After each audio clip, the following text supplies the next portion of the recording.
this session, we're beginning to look at some of the institutions in our state that hold religious records and how they can be used for genealogy research. Each speaker will present for about 25 to 30 minutes, and we're going to have time at the end for question and answer for both speakers. So I'm going to go ahead and introduce both of them and then let them take it away. So first we have Daniel Williams, who is the University Archivist and Head of Archives, Special Collections, and Digital Initiatives at Mercer University's Jack Tarver Library in Macon. He holds a BA in History from Mercer University, a Master of Divinity from Beeson Divinity School at Stanford University, and a PhD in American History from Auburn University. He returned to Mercer's archives in 2017 and became director in 2020. Daniel is a member of the Baptist History and Heritage Society, as well as the vice president of the Association of Librarians and Archivists at Baptist Institutions. And then following Daniel, we'll have Michael Robertson, who is the Public Services Archivist at Columbia Theological Seminary's C. Benton Kline Jr. Special Collections and Archives. He holds a Master of Theological Studies degree from Emory University and a Master of Library and Information Science degree from Valdosta State. He has a special interest in applying games to teaching archival research skills, which I love. Everyone, please help me in welcoming Daniel Williams and Michael Robertson to the Georgia Archives.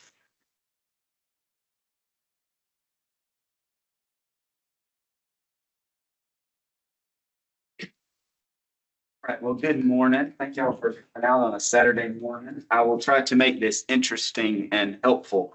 So, a needle in a haystack. I chose that title deliberately because sometimes finding your folks in Baptist records feels like that. But let's get started here. There we go. All right, so I'm going to set this up as sort of a table of contents and a roadmap for where we're headed here. I'm going to talk a little bit about the kinds of Baptist records that we have at Mercer that you can use in your genealogical searches, and then we'll break those down further. So obviously, Baptist churches, that's kind of the basic there. And their kind of records, the kinds of records that we have are business meeting minutes. Those are what the bulk of what we have. You're going to want to look for membership lists. And every now and then there's a little bulletin in there or a published history. Moving kind of out geographically and up the structure of the Baptist denomination, there are Baptist associations, which are groups of churches in an area. We have their minutes and published histories, and then the Georgia Baptist Convention records and their publications, mainly the Christian Index, and I will talk about that more.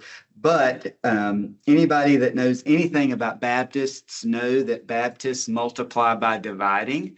So we have lots of other types of Baptist records as well, because there were lots of other types of Baptists. And I've tried in my presentation to refer a little bit to all. Most of the rules are going to apply across the board to every group, even if the theology is different. And you should be thankful that we're not going to get into any theological discussions today. We're going to stick to genealogy. As I started preparing for this, I started thinking about the kinds of questions that we receive at the archives. So I set this up because you may be wondering some of these same types of questions, and I've set these up kind of in order of the likelihood of us being able to answer a question like this, given the records that we have. We'll get people called who know that their ancestor was a member of a certain church. They'll actually know that, and then we can say, yes, we have those records, or no, we don't. I'll go into why the answer to that is yes sometimes and no sometimes in a minute. Say your ancestor was a pastor somewhere. We can help you find him. If you're looking for an obituary, there's a good chance we can help you there. So these are all kind of likelihood. Yes, your odds are good if your question is something in that neighborhood. These are more of the where the information that the patron is bringing to us is more vague, which makes it a little bit harder. We can work with it, but it's going to be a little bit harder. Say you think your ancestors were in a certain county, you think they might have been Baptist. We might be able to work with that with what we have. These last two are when we a lot of times hit dead ends. So I don't want to, and I'm saying that because I don't want to raise people's expectations beyond what the sources actually allow us to do. If you're trying to prove that someone is related to someone else, Baptist records may not really take you there. You can draw inferences sometimes because, let's face it, a lot of rural churches are family churches. So you may know they're together probably, but you may not be able to prove it. Particularly, we get a lot of folks who are trying to join the Daughters of the American Revolution, and a lot of times the information in Baptist records just doesn't meet those standards that the DAR is looking for. Every now and then it does, but a lot of times it doesn't. And I'll talk more about the baptism records in a minute, but the answer is almost always going to be no. We do not have baptism records. I'll talk about that in a minute. It's kind of ironic, but it is what it is. So let's talk a little bit about church records. The best thing you can find in the world in church records is a membership list. This is awesome when we have one of these. If you want to know, say, hey, I think maybe they were here. If their name's on a membership list, boom, that they were there. They were in that area. These are lists, at least in terms of Baptist records, of people who joined the church, left the church, or worst case scenario, got expelled from the church. Those are fun, and we're going to talk about that more in a minute. You kind of have to have a thick skin with some of those. Depending on the clerk, they were often grouped by men and women. So that can be helpful if you can have that. Interestingly enough, a lot of times in the 19th century, Baptist churches had two doors. Men went in one door, sat on one side. Women went in the other door, sat on that side. Can't have any funny business going on while the preacher's preaching. And they grouped their membership lists like that as well. Race is also noted in membership lists, especially if you're in a planter area with a wealthier church. The enslaved folks were also members of the planters' churches, and they were listed oftentimes as well. I'm going to put an asterisk next to that because we're going to come back to that as well. We do have church records that don't have membership lists. It drives us crazy, but it really just depends on the clerk. There's no standard set of rules for how clerks are supposed to take church records. It all depends on what the clerk did and decided to report and didn't decide to report. So again, it's a shot in the dark sometimes. Take a good look at this. This is from Powelton Church in Hancock County. This is a membership list. It's nice. It's neat. It's typed up. Someone did this later. You've got the list. These are even in alphabetical order. The person who typed this up had a lot of free time on their hands. Typed up the list in alphabetical order. You've got when they joined, how they joined, where they came from, when they left, and how they left. Like I said, take a good look at that because your odds of finding something that neat are not good. This is one of the best we have. This is what you're going to be dealing with more often than not. And I'm glad that I came in and got to sit in the back so I can see that you can't see that very well from the back. You can't see that very well from the front. It's handwritten most of the time. They may have done it nice and neat. If you were able to see this on your screen, you could tell they've got a nice little line down. It's supposed to be in columns. It kind of does the same thing. It tells when the person, when and how they joined the church, when and how they left. You're not always going to get even that. There are ways that people joined a church, and I'm going to go ahead and talk about this. People joined a church by letter. And they call it by letter because, especially in the 1800s, it literally was a letter. Especially when people are moving around on the frontier, when there's a lot of movement going on, when you joined a church and when you left the church, say you were moving, and people are going a lot across Georgia to the west, going into Alabama, Mississippi, over to Texas. They would hand you a letter from the clerk, literal piece of paper saying so-and-so is a member in good standing, and you could take that to your next church and hand it to the clerk at that church and join. Most of the time these days, the church clerks will send a request to another church. They don't actually give you a letter, not that you needed to know that. But you could join a church by experience. You'll see EX, EXP. If you could see that, you would see that. It's telling you these are the people's names. This is how they joined. When, I think, and then this is when they were dismissed, and how and when they were dismissed. So you've got by letter. For example, this is letter. I think it's spelled wrong, but it's letter. This person is by experience. So what that means is that they came by confession of faith, repentance, and faith in Christ. Yeah, that's by experience as well. Restoration. This person, they got kicked out and came back. We're going to talk about that. It's going to be fun.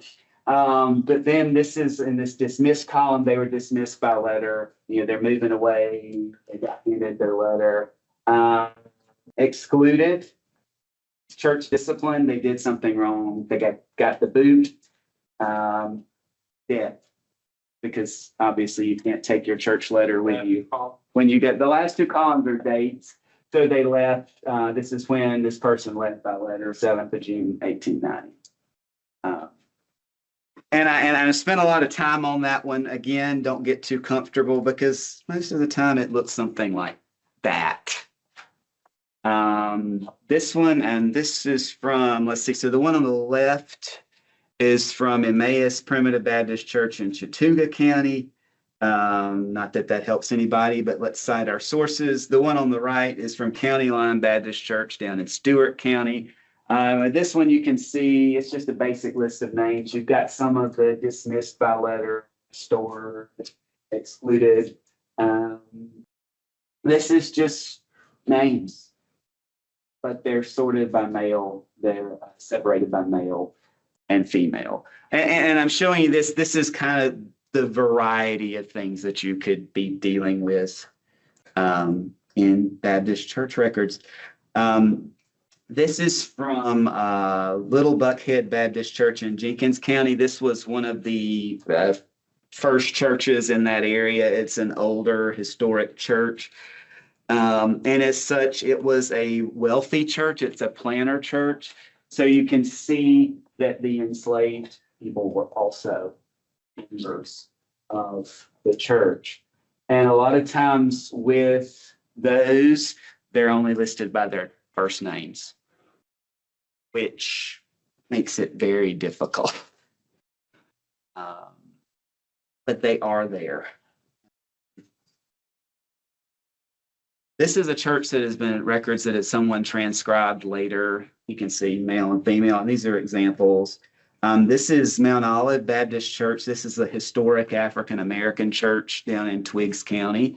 This is their membership list. It notes someone died, someone was out. I got kicked out for discipline. That's kind of what you're dealing with membership lists. But as I said, not a lot of Baptist churches have membership lists. There are other ways to do it. You can actually go into the minutes. Baptist churches held monthly business meetings.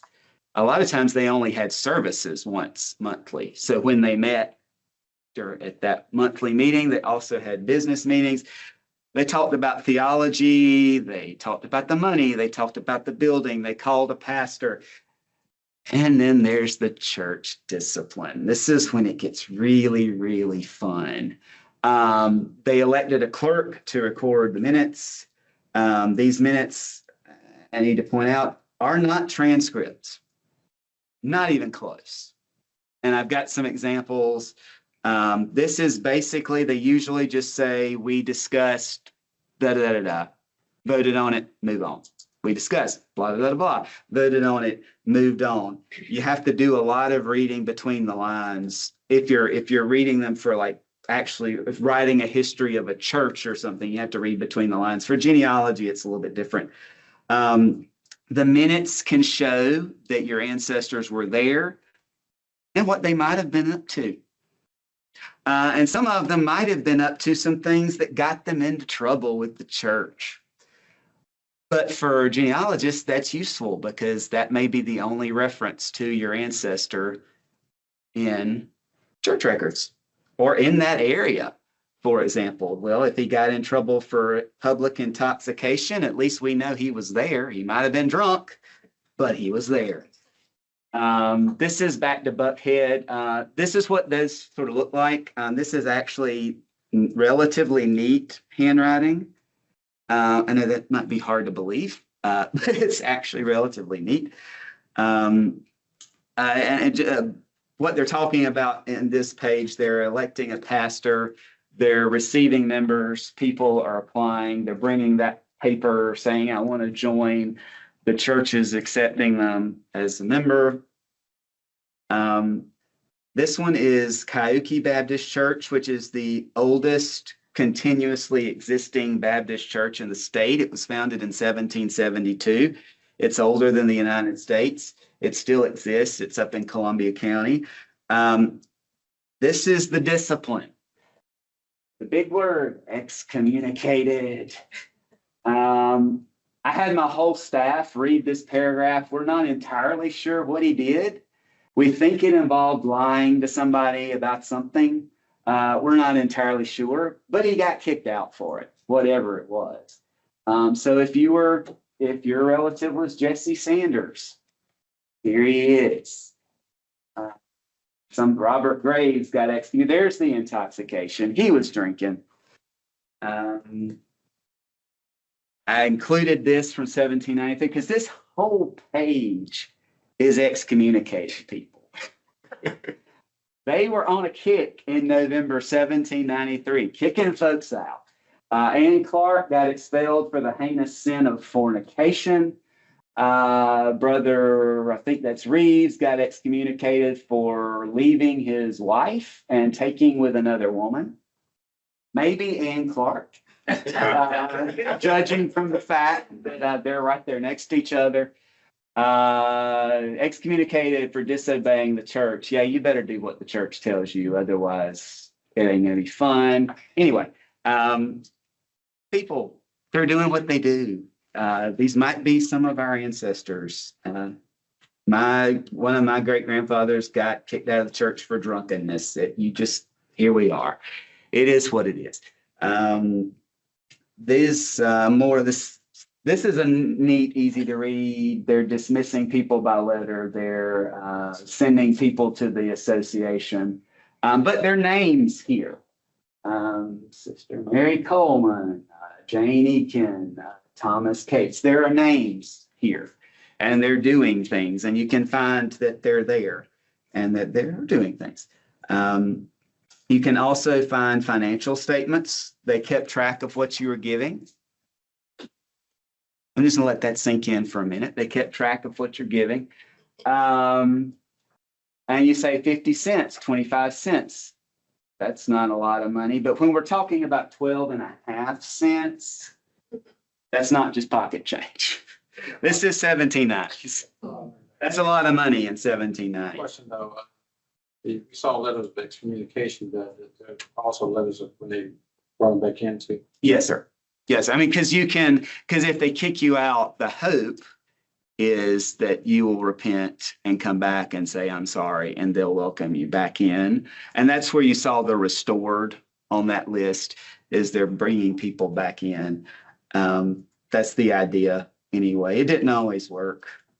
This is Mount Olive again. People, I think they wrote down, because people were not necessarily giving that money at the time, they were pledging to give that money. I think a lot of times that got written down because they're holding you to the fact that you've committed to give $1, which again, in 1873, it's not pocket change. Those are the kinds of things you can do with church minutes. We don't always have the church that your folks might have gone to. All is not lost if we do not have the church records, because what we can do is we can go up the ladder a little bit to the association, and look in the association's records. And associations are, the churches in a county, the churches in several counties in that area might get together and form the association. The original purpose, send missions, fund the education of preachers if they wanted to do that, which they didn't always want to do. They're also useful to look for ancestors, especially if they're ministers. And you can use like the state convention annuals in this way as well. They also printed obituaries. Those are gold. But you can also see, I mean, you can look at this page, and I know it's hard to see. This is a page from Chattahoochee Free Will Baptist Association. There's a lot of names here. These are lay people. These are pastors. These are deacons. And they come once a year. They gather all the churches in the area to do what they need to do. Kick people out, investigate conduct, investigate a church's theology, send money to missionaries. You can see they're talking about domestic missions here. Funding destitute ministers, helping ministers out. So you can see there's names here. People are doing things. The association will also have these tables, and you can names here. When you don't have a church membership list, when you don't have church records, well, your folks may pop up in the association. And at least it proves they're there. At least it says they're there and you know they're there. This is an obituary. I selected this at random. The fun thing about obituaries when they were printed is a lot of times they say more about the theology of the church than the actual person. This goes on and on about how good a man he was, how he loved the Lord, how he was faithful to the church. Did he have a wife? Did he have a wife? Did he have kids? We don't know. But he was a good man. And this guy was actually, Deacon Robertson was actually a law enforcement officer who was killed in the line of duty. It does talk about that. And I've got 5 minutes. So I'm going to hurry here.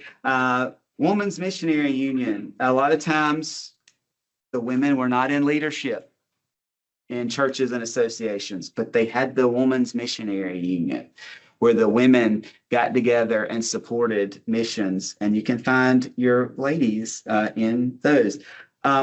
Briefly, what you're not going to find quite often, family relationships, as I've said. They knew who was related to whom, and they didn't feel the need to say it in the minutes. They just didn't do that. Every now and then you might find it. You might get lucky, but normally they didn't. Baptism records.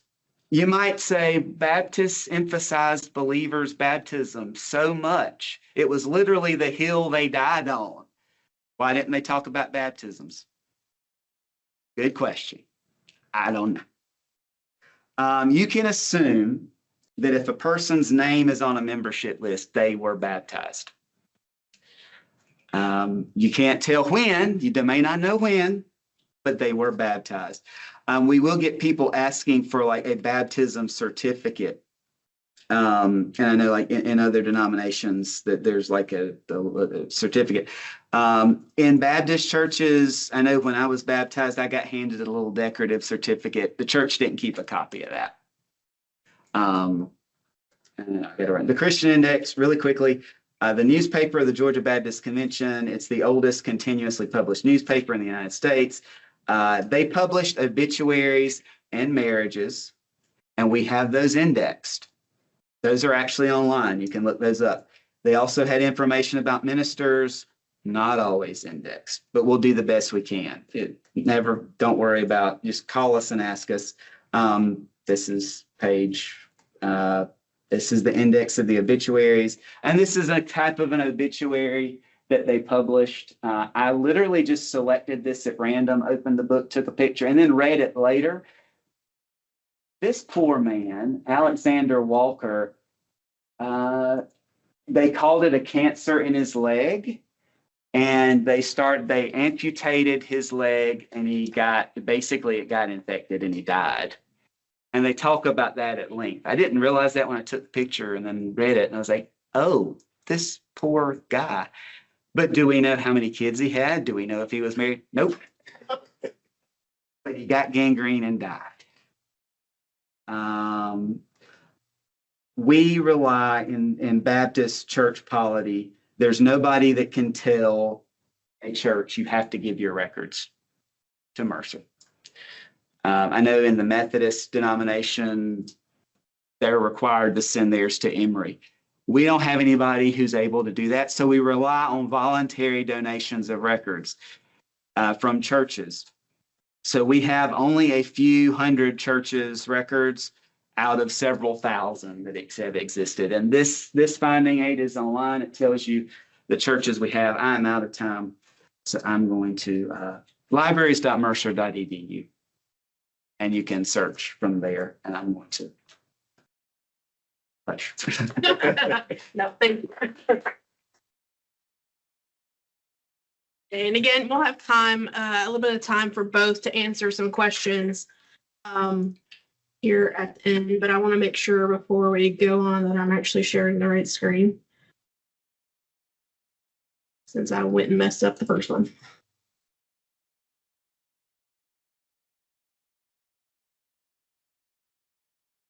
Okay. Here we have Michael Robertson. Thank you Very much.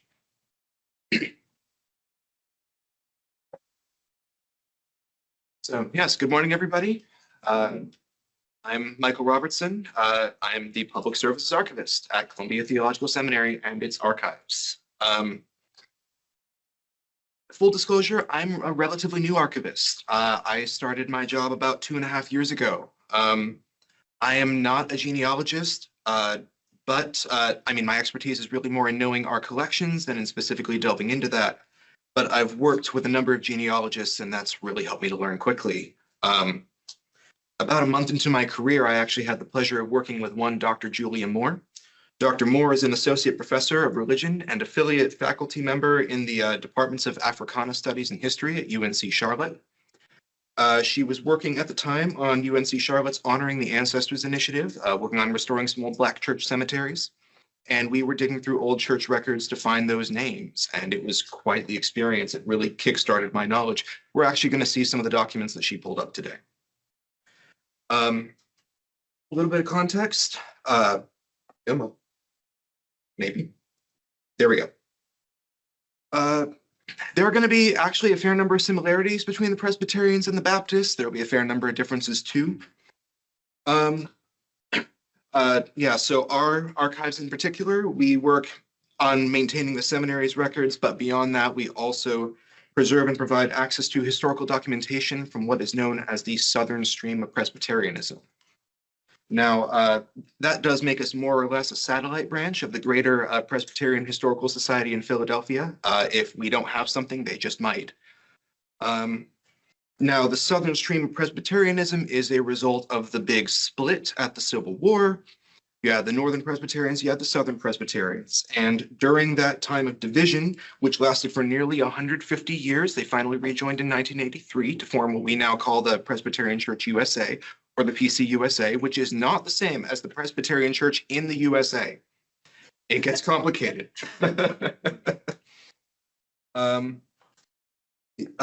Of course, both churches, they developed their own sense of identity. They've developed their own sense of pride. Part of that for the South was developing their own historical institutes. They had it in Montreat, North Carolina. And the churches reemerge, and it just doesn't make sense to have two different institutes. Not economic sense, not logistical sense, no way. So they reemerge, and the churches are given a few options. One, they can take their records back. They can try to preserve them themselves. Sometimes that goes okay, sometimes it doesn't. Option two, they can send their stuff up to Philadelphia. Some churches were okay with that. A lot of them actually were. Some of them were not. So option three, they could send them to us. According to the Presbyterian Book of Order, you have to have your records either stored on site or at a proper archival facility. CTS had one, problem solved. So we, forgive me. Yeah, so we have a number of records from individual congregations and from presbyteries. Now, the Presbyterian Church is extremely hierarchical. You've got your individual congregations. Those are ruled over by the presbyteries, which are ruled over by the synods, which are ruled over by the PCUSA General Assembly. Synod and General Assembly, or GA minutes, those are usually published. For anything below that, that's where you're going to be going to us or PHS. And we have many congregations and presbyteries, again, mostly from the southeastern US, in our archives. Now, all of those are on deposit, which brings its own challenges. We don't own those, you understand. A church or a presbytery can request them back at any time. It's rare, but it happens. Now, these records, the official records normally go over. We do generally have registers. They're supposed to, again, notorious for keeping proper records. Sometimes they even earn that. And they'll have meeting minutes from the sessions and the presbyteries. Session minutes are basically the church councils. They get together, and sometimes it is a full transcript. The bigger the scandal, the more likely. Sometimes it is, again, more of a summary. We also have a few other things that are sometimes helpful. We do have a number of personal papers from different people in Presbyterianism, again, especially Southern Presbyterianism. Sometimes those are helpful, but they're often not. But we can delve into those if it turns out they're going to be helpful. But those Presbyterian women's histories, in 1931, I mean, actually, let me start before that. It is an accepted fact that for as long as the Presbyterian Church has existed, the women have run it. It's how it goes. They weren't allowed to be ordained until far too late, et cetera, et cetera. But without the women, the church just would have collapsed in on itself. So the Presbyterian women and its predecessor organizations have been around for a long time. In 1931, they actually started creating a systematic history-keeping program. And many of them, to this day, will send in annual history updates, and we collect those. They send one to their presbyteries, and they send one to us. There are also further histories at the presbytery level, and those go to PHS. And let's see, I believe we have upward of 5,000 congregations across the entire US represented there. Very, very useful. We'll get to see one of those.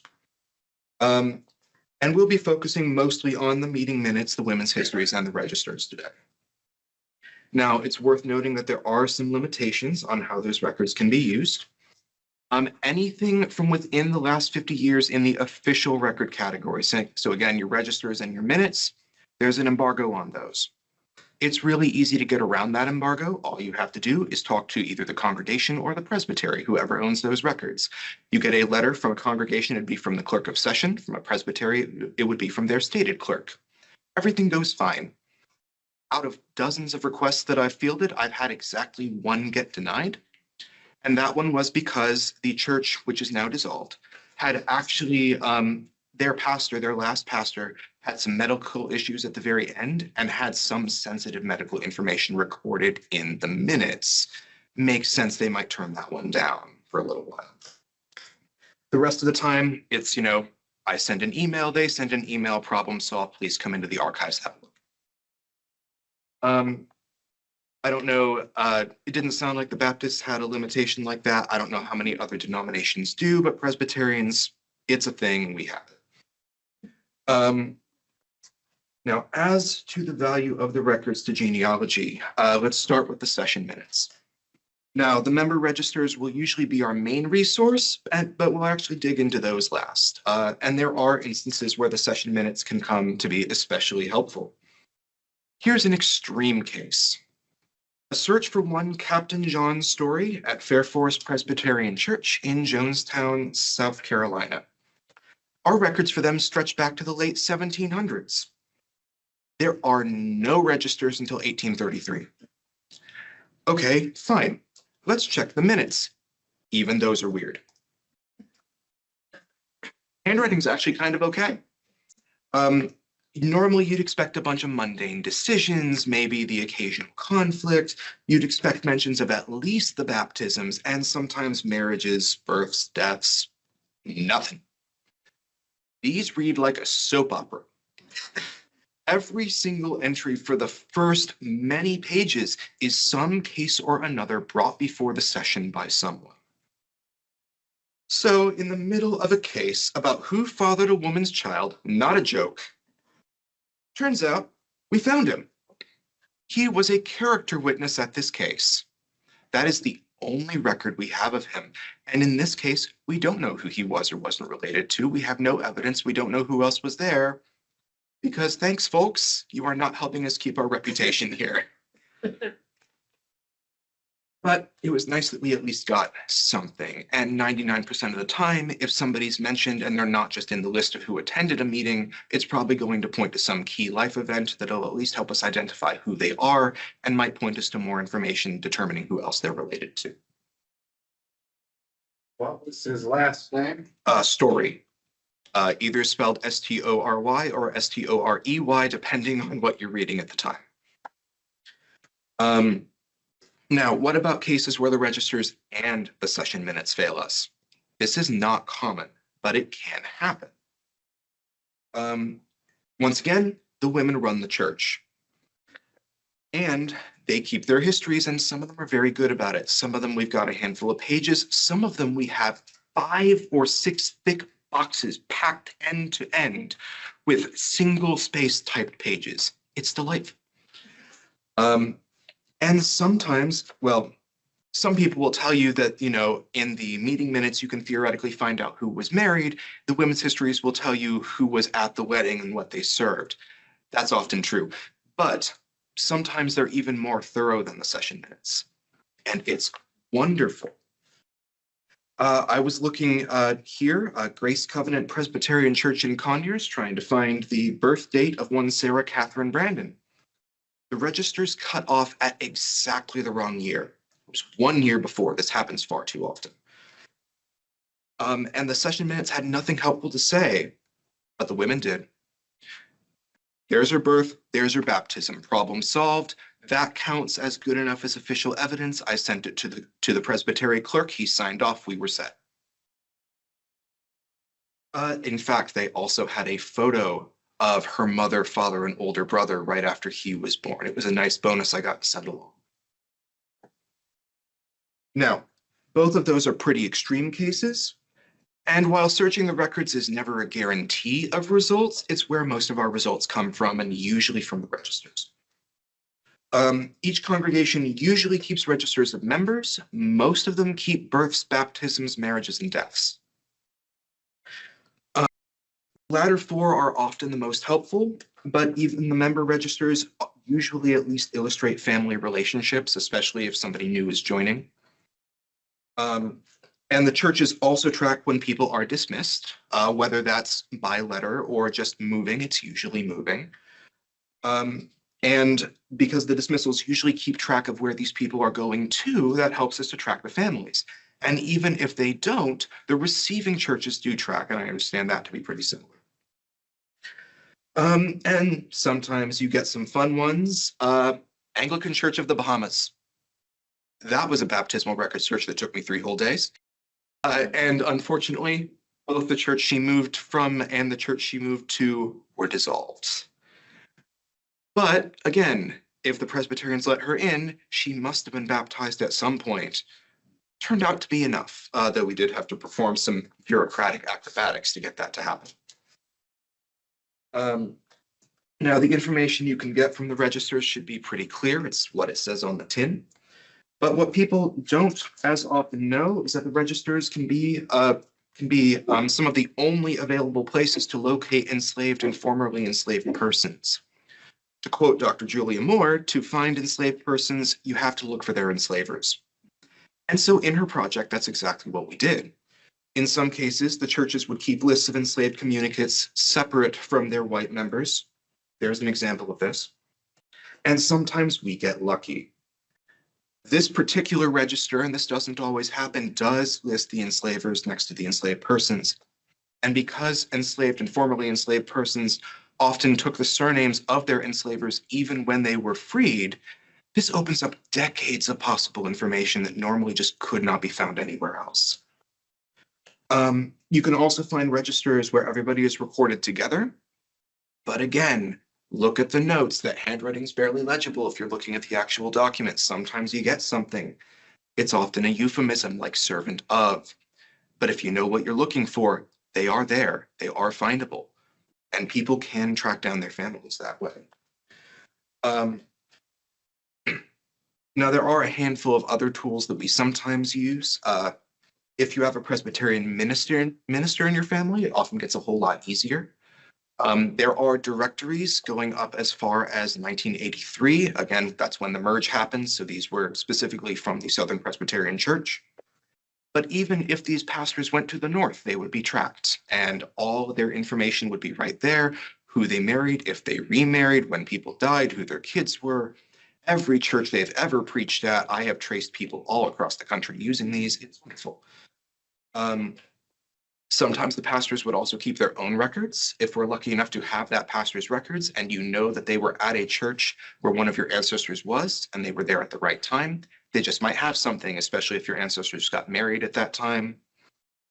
And occasionally, I mean, I had somebody not 2 months ago, we actually had their grandfather's personal papers. It's not common. It can happen. Did we find genealogical information there? No. But sometimes you do. Again, it's all, I mean, it's archival serendipity. Sometimes you get lucky, sometimes you don't.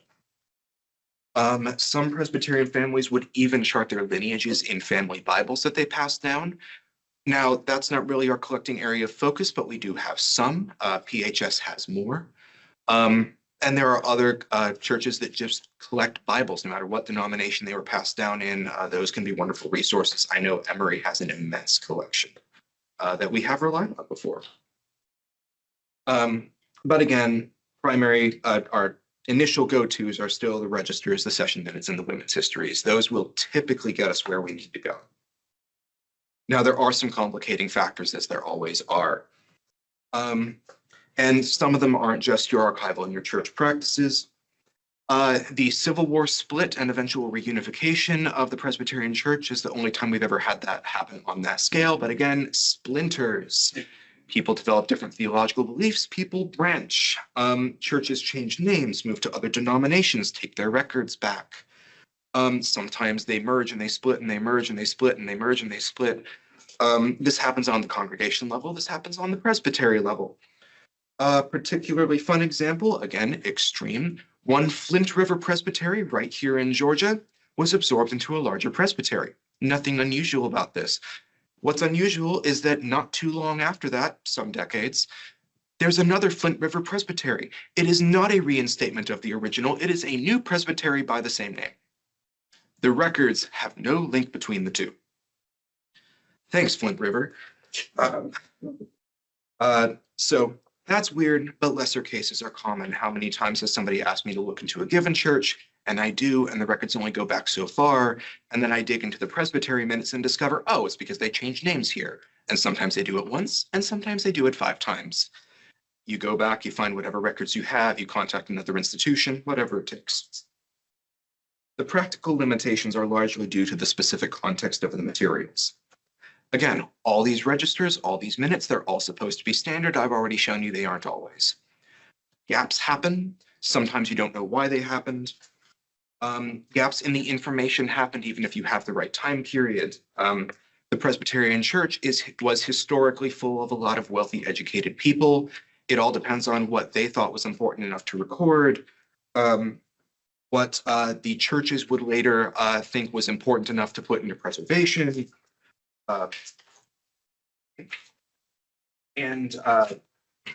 Yeah, and then who wanted to keep their preserved stuff at their institution and who wanted to send it to us or PHS. Some of it also depends on what survived. We have decades and decades, sometimes over a century of records that we know existed and don't anymore because the church burned down, or they had a mold problem, or they were moving buildings and somebody stored the papers in their attic and then they died. And we never got them back, or nobody else ever got them back. I cannot count how many frustrating times to date the exact span of time I needed was missing. The odds, you'd think they'd be pretty low. Well, you'd think so, but statistically, in my experience, not necessarily. At CTS, we're also a pretty small shop. When I started there, again, about 2.5 years ago, there was one full-time archivist on staff. That had been the history for a long time before that. It was only a few months ago that we're finally up to 3. We have a very large archives for a small individual seminary not connected to a university. And we just have not had the time or the people to make it through all of these boxes. We can tell you what churches and presbyteries we have, whose people's papers we have, usually what time periods they cover. But if you're looking for a specific event, we're going to have to sift through and see if we can find it.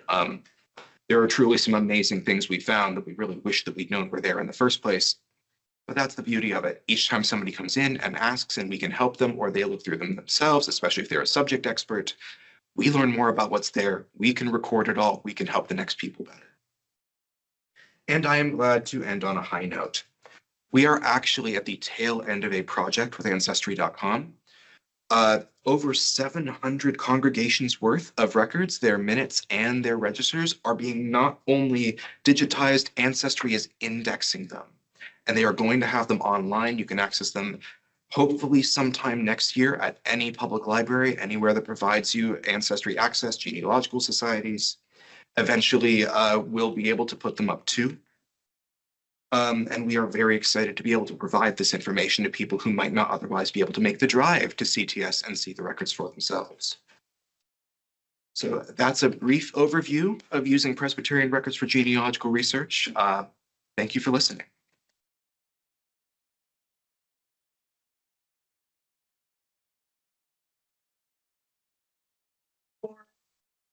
Daniel or Michael? It become to view the records. You used to be just open one day a week. What's the status now? Yeah, we are now open 5 days a week. We are open from 9 a.m. to 4:30 p.m. There's an hour lunch break, but many people stay the entire day. They just take a break at that point because they need to eat too. I'm actually your point of contact for that. If you'd like my information, I mean, there it is, but I also have cards with me, so please just ask me at any point. Anybody else? For either of us? Yes. I had a question for Daniel. Daniel, you mentioned that some churches only met once a month. Right. And is that because they had to share a pastor? Yes. It was that. It was just geographical, like people have to get on their cart and go to church. So then it was easier to do that once a month. I mean, it's kind of hard to tell, are they sharing pastors because they're only once a month? Or are they once a month because they're sharing pastors? It's kind of hard to tell. It all kind of went together.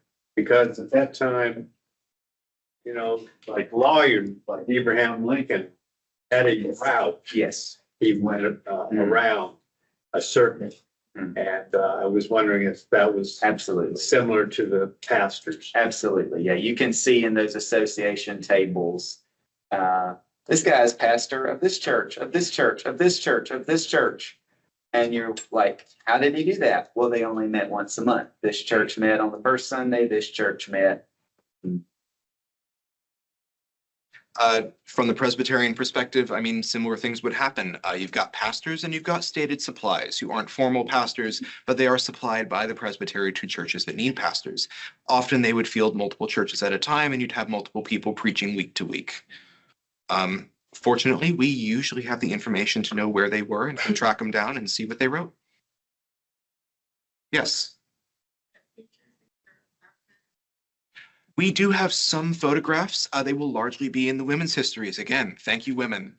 They're not especially common. And again, we don't always know what's there. But if you have a church in a time period, we are always able to look or set up an appointment for someone else to look. Yes. So there are you know, African American churches. Like there was, I think one of the oldest Black churches is here in Georgia, in like Savannah. But typically, do enslaved people usually, or they usually in the same denomination and as well as, well, you both have mentioned the church, but are they usually the same denomination of their enslaver? More often than not. Yeah. Yeah. In fact, it was a common occurrence among Presbyterian churches to have the enslavers outnumbered by the enslaved persons dozens to one. So they sat like in the balcony and stuff. Yep. Yeah.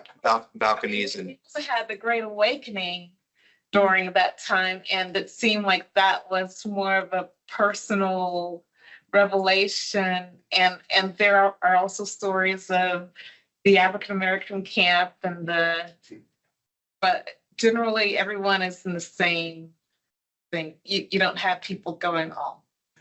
Yeah, at least as far as are recorded in the Presbyterian records, yes. Although we do know that there were many cases of sister churches. And I am speculating a little bit here, but from the information I have, it would not surprise me if there were occasional instances where somebody might have been allowed to attend a church different from their enslaver. But yes. To remind everybody, both guys have underplayed how much stuff they've got.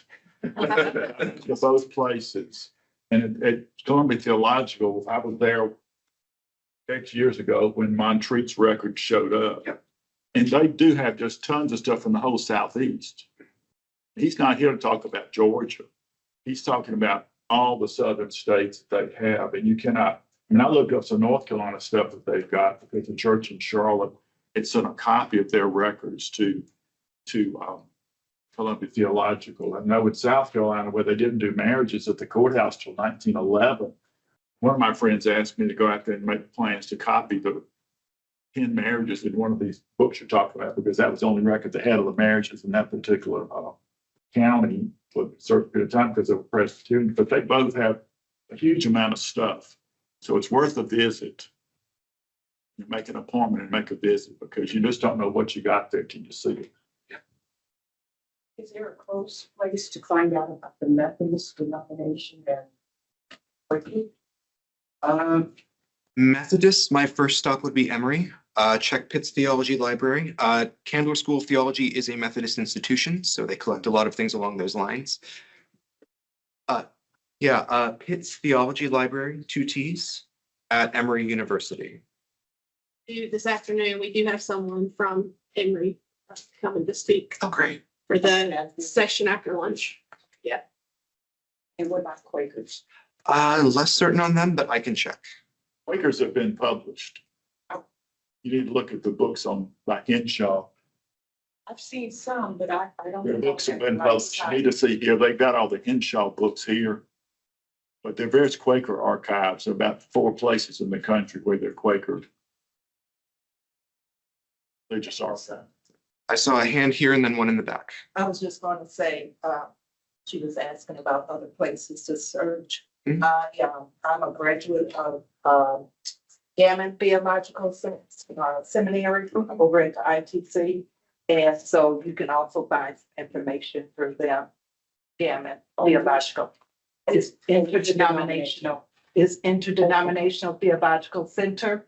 But up under that, we have a consortium of all the denominations, Presbyterian, Baptist. But I'm a graduate of Gammon, which is the Methodist, United Methodist. and you can find some information there. Thank you. You're welcome. This might be too specific and too religious, but I was wondering if you have an operational term of what it meant back then in the Baptist church to be excommunicated, because I've never heard of excommunication in the Baptist church in the same sentence before. Yeah, and a lot of times, I mean, some of those will use excluded and some will use excommunication. It's basically your name has been kicked off the roll. Do they still attend, but they just don't? I mean, like.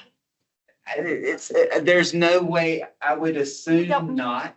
I would assume not, but there's no way to know for sure. In some churches, you can be excommunicated. You still attend, you just don't take communion. Yeah, now my guess would be they are They're not probably- welcome. They are not welcome to come in the Well, door. just to show you how regional terminology can affect our perception of things. I was in a church one time when some new people came in from not around us and, just chit chat. They said, oh, well, we were churched where we came from. And somebody said, oh, because see, they meant that they were actively involved in the church, but the little congregation where I was, if you had been churched, that was not a good thing.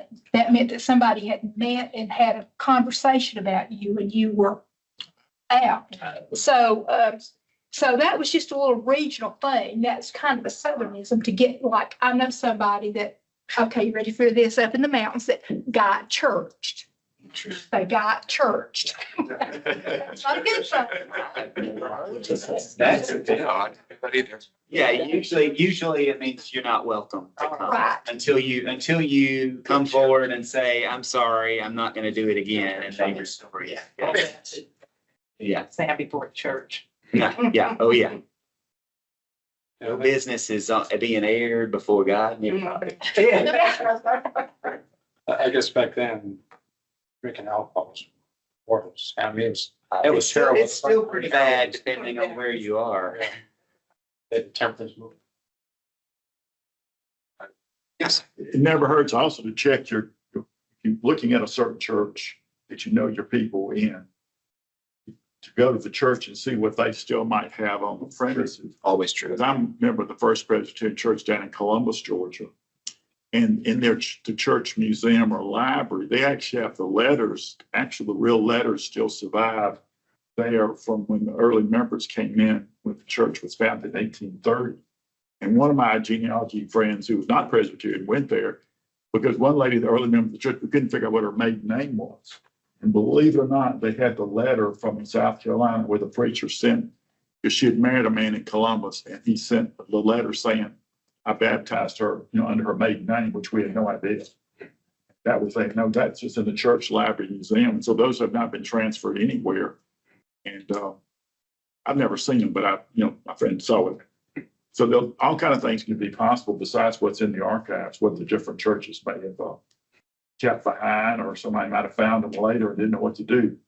So, and it's up to all of us to encourage people to if you find abandoned church records and some family stuff, to be sure they get donated to the appropriate archives or any archives, just so they're not sitting in somebody's house or in an estate sale somewhere and lost forever, because you just don't know. Yes. Just more curiosity than anything. I'm sure everybody else in their research on these census records. A woman will list herself as widowed as opposed to, well, we broke up and, I'm the single one with the kids.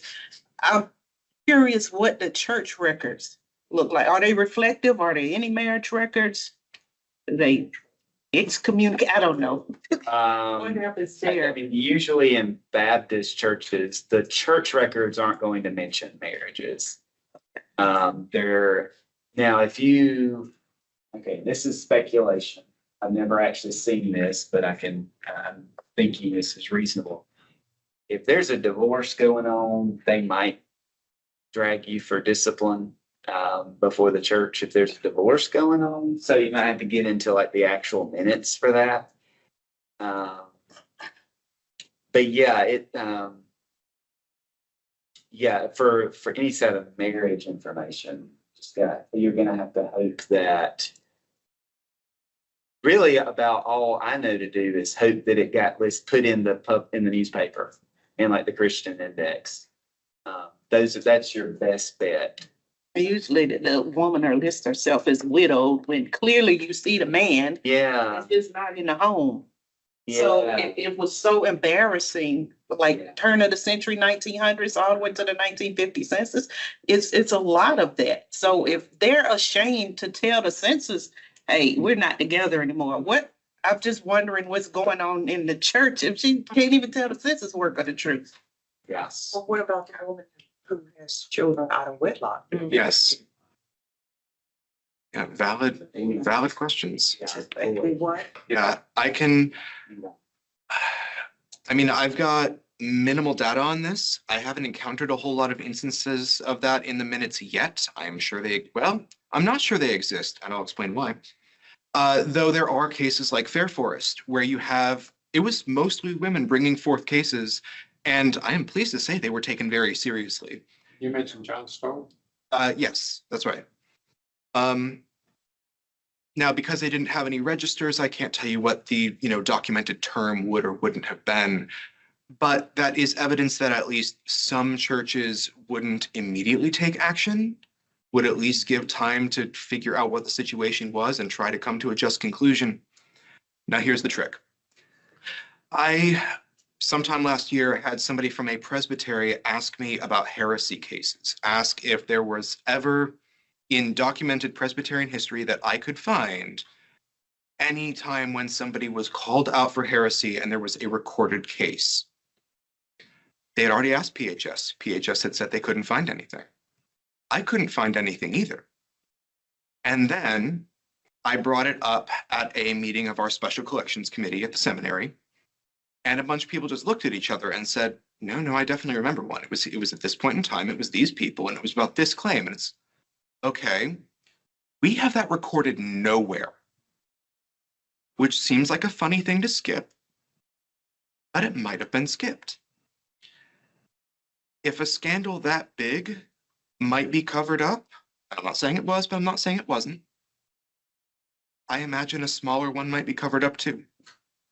So hard to say.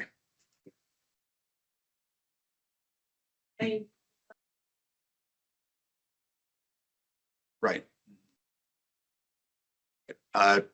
True, but I cannot speak for Presbyterians. I don't know. They're less big on the whole original sin thing. So, well, except for the total depravity, but anyway.